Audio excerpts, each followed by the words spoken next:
The silence before the storm. The night was darker than usual. Outside the tall glass windows of Trump Tower, the city lights flickered. But inside the office, everything felt strangely still. Donald Trump sat at his desk, staring at a pile of papers he had read 100 times before. They were not business contracts, not property deals, but personal letters, old notes from family, friends, and even strangers who once believed in him. For years, he had carried the image of being strong, unshaken, larger than life, but on that night he felt small. He remembered the moment when critics mocked him on national television, when headlines painted him as someone unworthy, when close allies turned away without a word. It was not the loss of money or fame that hurt him most. It was the silence, the feeling that the world had forgotten the man behind the name. He poured himself a glass of water, his hands trembling. "Why now?" he whispered. "Why does it feel so heavy tonight?" Suddenly, the sound of his phone buzzing broke the silence. It was a message from his son. Only a few words. "Dad, no matter what they say, we are proud of you." Donald closed his eyes, and for the first time in a long while, tears rolled down his face. He had built empires of steel and glass, but in that quiet moment he realized the true foundation of his life was not power. It was family. As he leaned back in his chair, flashes of memory rushed in. His early struggles when banks refused him loans. Nights when he walked the streets of Queens with nothing but dreams. The fear of failure, the long climb to recognition, and the countless doors slammed in his face. People only saw the tower. They never saw the bricks of pain and sacrifice that built it. The suspense of his future weighed heavy. Would he rise again, or would he collapse under the pressure of the world's judgment? The answer was not yet clear, but one thing had changed inside him. He no longer asked, "What will people say about me?" Instead, he asked, "How can I be remembered by those who truly matter?" He picked up a pen and began writing, not for the newspapers, not for the cameras, but for himself. Words of humility, of gratitude, of lessons learned. Each line was like a confession, peeling away the mask the world thought he wore. And in that dimly lit room, a man the world believed they already knew began a new journey, not toward more fame or wealth, but toward something greater. Toward kindness, respect, and redemption. The storm outside rumbled louder, but inside, Donald Trump felt the first spark of calm. The mirror of doubt. The morning sun broke through the curtains, spilling golden light across the marble floor. Donald Trump had barely slept. The words he had written the night before still lay on his desk, smudged with the touch of his hand. He picked them up and read them again, but instead of comfort, he felt the weight of something he had long avoided: doubt. He stood before the mirror in his office, staring at the reflection that the world always recognized. The sharp suit, the controlled posture, the famous face. But beneath it, he saw something else. The tired eyes of a man who had fought too many battles. A man who was searching for something deeper than applause. For years, his image had been his armor. He had built it brick by brick, never letting anyone see the cracks. But that morning, he wondered if the armor had also trapped him. Was he still the same man who once believed in building dreams, not just walls of pride? The questions followed him as he walked through the streets later that day. People recognized him, some smiled, some whispered, some turned away. He noticed it all. The warmth, the coldness, the judgment. And for the first time, he did not feel anger. He felt curiosity. What do they really see when they look at me? Suddenly, in the middle of the crowded street, a young woman approached. Him. Her clothes were simple, her voice shaky, but her eyes were full of sincerity. "Mr. Trump," she said softly, "my father lost his job last year. I know many people don't agree with you, but he always said you gave him hope that things can change. Thank you. Those words pierced through the noise around him. Hope. It was such a small word, but it carried the power to heal or to break. He nodded gently, unable to find the right reply. As she walked away, he felt a rush of humility. The memory of his own father returned. Fred Trump, the man who taught him discipline, who demanded strength, but also whispered the value of loyalty. His father had once told him, "Never forget, Donald, buildings fall, businesses fail, but respect and kindness stay forever." Standing still on the street, he realized how far he had drifted from those words. Ambition had driven him. Pride had fueled him, but somewhere along the way, the simple lessons of kindness and humility had grown faint. The evening drew near. He returned home, but he could not shake the woman's words. He sat in silence, remembering every moment he had been mocked, every headline that tried to define him. Yet he also remembered the letters of strangers who still believed in him, the small voices that carried faith even when the world shouted otherwise. He understood something powerful in that moment. His life was no longer just his own. Whether he liked it or not, people looked at him as a symbol. Some saw power, some saw pride, but there were also those who saw hope, and hope was a responsibility he could not ignore. The suspense of his journey deepened. He was at a crossroads. Would he continue to wear the mask that gave him power, or would he step into the uncomfortable light of truth, showing the world his human side? The night closed in again, but this time he did not feel crushed by silence. Instead, he felt the stirring of change. He whispered to himself, "Maybe the real strength is not in never falling, but in standing again with humility." The unexpected visitor. The next morning began quietly. The sky outside was pale, the city slower than usual. Donald Trump sat at his table sipping coffee, lost in thought. The letters from the past 2 nights still lay scattered across his desk. He had begun to see them differently, not as reminders of pain, but as lessons waiting to be understood. Just as he was about to rise, the sound of a knock echoed through the room. His assistant stepped in, nervous, and whispered, "Sir, someone is here to see you." Donald frowned. "Who is it?" "He says he's an old friend. He wouldn't give a name, but he insists it's important." Donald hesitated. Very few people from his early years ever came unannounced. After a pause, he nodded. "Let him in." Moments later, a man walked in, older, gray at the temples, his suit worn but his eyes sharp. Trump looked at him carefully. Then recognition struck. "Sam?" he asked, surprised. The man smiled faintly. "It's been a long time, Donald." Sam had been a close friend in Trump's early days, when both of them dreamed of building something meaningful.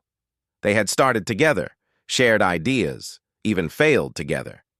But as Trump's success grew, they drifted apart.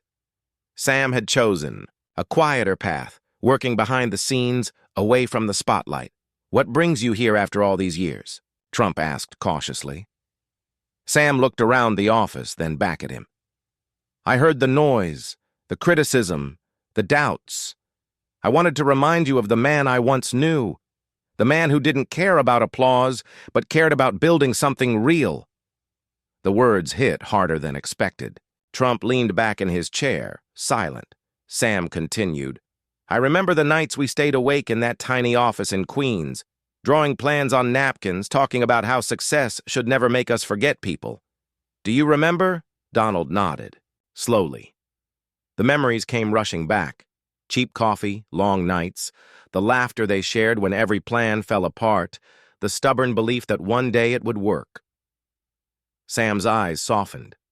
"You achieved more than we ever dreamed. But Donald, don't let pride bury the kindness that once drove you. People see your towers, your name, your power. But I saw your struggle, your resilience, your humanity. That's the part the world needs now." The room felt heavy. The silence stretched, broken only by the faint hum of the city outside. Trump's heart raced. He wanted to argue, to defend himself, but instead he lowered his gaze. "Sam," he said quietly, "sometimes I wonder if I've lost myself along the way. I built walls to protect myself, but maybe those walls kept me from hearing voices like yours." Sam smiled. "It's never too late, Donald.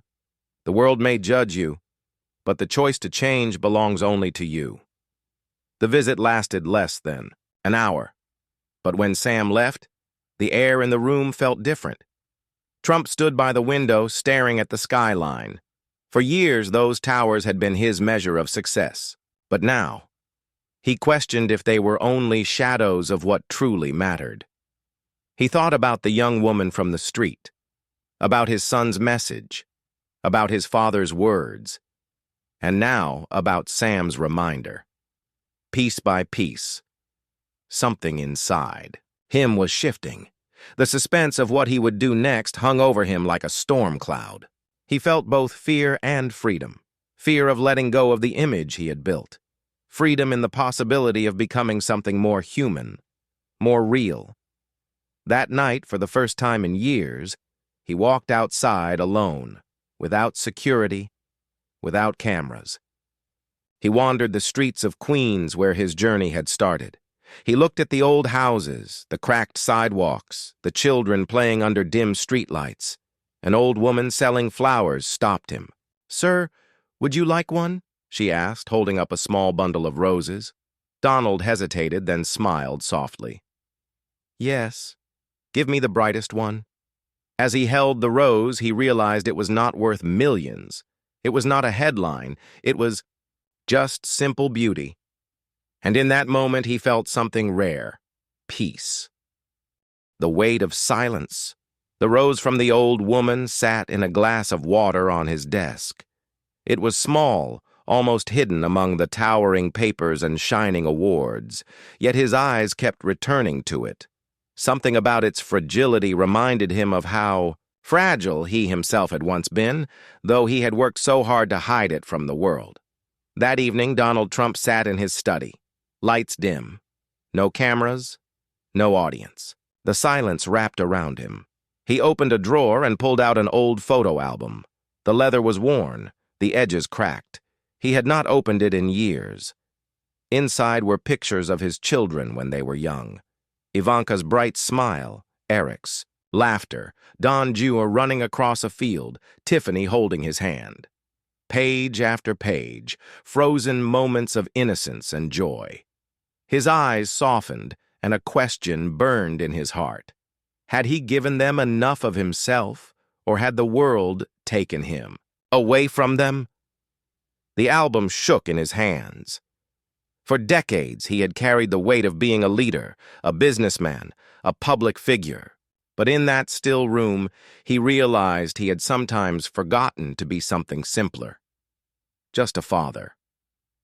As he sat with those thoughts, the sound of footsteps approached. Melania entered quietly. She looked at him, then at the open album. "You're thinking too much again," she said softly, sitting beside him. "Maybe for the first time." "I'm thinking the right things," he replied. She touched his hand gently. "You don't always have to be strong in front of the world. Sometimes strength is showing them you are human." Her words echoed in his mind like a bell. Human. He had spent years proving he was unbreakable, untouchable.